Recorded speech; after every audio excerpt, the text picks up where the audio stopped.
Assistant commissioner تاندلے والا صفا عبد کے احکامات پر نائب تحصیلدار نے سبزی منڈی مامو کانجن کا وزٹ کیا، جہاں پر سبزی فروٹ کی کوالٹی اور ریٹ چیک کیے گئے۔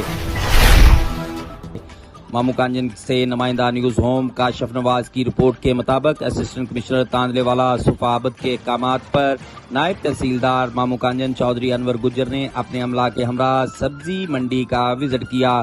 سبزی اور فروٹ کی نیلامی کا جائزہ لیا گیا، ریٹ لسٹیں، اشیاء کا معیار اور مقدار بھی چیک کیا گیا۔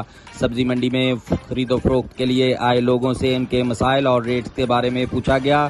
موقع پر آڑتی حضرات کو ہدایت جاری کی گئی کہ مہنگی اور غیر معیاری اشیاء منڈی میں فروخت نہیں کی جائے گی۔ تمام اشیاء حکومت پنجاب کے مقررہ کردہ نرخوں کے مطابق فروخت ہوں گی۔ گرا فروشی کرنے والے آڑتی حضرات کے خلاف قانونی کارروائی عمل میں لائی جائے گی۔ مارکیٹ کمیٹی کے عملہ کو سبزی منڈی میں پوری ایمانداری کے ساتھ ڈیوٹی دینے کی بھی ہدایت جاری کی گئی۔